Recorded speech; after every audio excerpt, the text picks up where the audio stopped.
Welcome to a day in the life of a death doula with myself, Mandy Benwaleed, and Jill Schock. We just talked a little bit more about what you are doing as a death doula, but I'm curious about some of the biggest misconceptions around being a death doula. What is a death doula not? And maybe let's start on the client side. Are there certain things when you maybe show up to your first meeting or you have your first phone consultation that people expect or think you do something that doulas typically don't or should not be doing? Yeah, you want to set expectations right away. I mean, I don't want to give people a list of like do's and don'ts, but typically doulas and you shouldn't be signing up to do like housework or like childcare. You're not the funeral director, so you can't sign those papers. You're not a clinician, and you're actually not a licensed professional, where there's pros and cons for that. So you just want to make it clear that your job is to, you know, be working for this family in the background and being supportive and being a guide, but not necessarily um, doing everything that goes around a death. I see a lot of doulas get caught up in maybe a caretaker role, Yeah, and that's what I was you going to don't say. want to go there. Yeah. Yeah, where you end up like spending hours like cleaning their house and stuff. And Right. that's, You want to yeah. hire people to do that. I've been using care.com as a resource lately, and it's actually been pretty effective. But there's plenty of care agencies where you can get help. So um, definitely hire out caregivers and house cleaners and child sitters and Yeah. make So, them. so you're referencing this too. So you can almost Yeah. create like your own network of like other Oh, yeah. professionals or folks that you can work with. Be like, I don't do that, but here's someone that will. And it's like, they're going to do a better job at it. Like, don't ask me to like take care of a 2-year-old. Like, I wouldn't know what to do. Right. But I Right. can help Yeah. you. Yeah, exactly. Also a new one, well, not new, but a lot of people need professional organizers. I know there's some doulas that do Swedish death cleaning services. I don't do that because like I need to Swedish death clean my own house, but there are professional organizers and like as people who can handle the physical stuff in the estates. I like to keep good references with estate attorneys so we can work hand in hand together. So yeah, collab, collab, collab. Amazing. And so let's talk about, you've mentored many doulas before. You've been very active in this space. You hear a lot of these conversations going on. And this is actually interesting. Some of the questions are coming in through this that are related to what I think you're going to say about it, which is, what are some of the biggest misconceptions you hear for other folks looking to become a death doula? What are people expecting that we might have to give the harsh reality to? Yeah.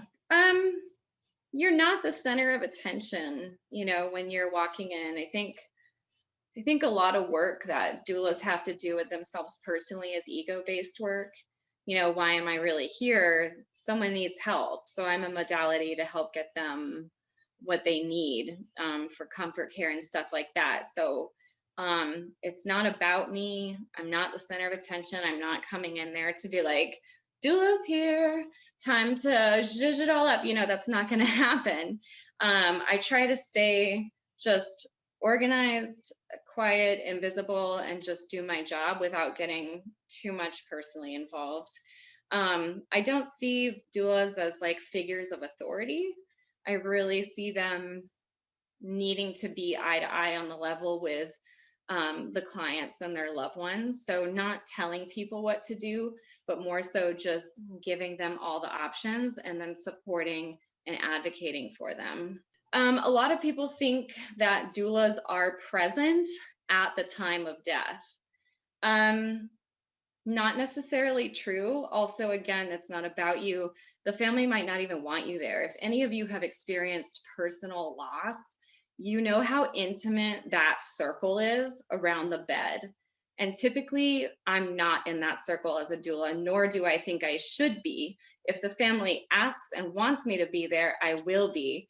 But normally, I keep track when people are in their final 48 hours. I'll do flybys for support, check in, be in contact with hospice, and set the family up to stay present with the person who's dying. And then I'll typically get the call like after they die. but it's more rare that they'll ask me to be there. So that's a big misconception, that we like have to be there. Never insert yourself into someone's intimate space. Um, And actually, well, on that note, because one of the questions that we received was, do you sit vigil? uh, no, the family sits vigil. I help them understand that vigil is a thing and offer creative aspects and tools for vigil, but it's not worth for them to pay me to just sit around their house. Now, it's a different story with a solo ager. If that's a client and they're alone, I might be sitting with them in their final hours. But most of the time, we have loved ones for support to do that. Probably the last and final biggest one, I think, is that you can't make a full time living being a death doula or a death care professional. I want us to stop saying this, stopped this script. The more you say it in your head, the more true it becomes. We need to encourage our community to be professional. What we do has immense value. And so we need to be prepared to take on these entrepreneurship efforts and go through a small business startup and get paid for the work that we do and be with community.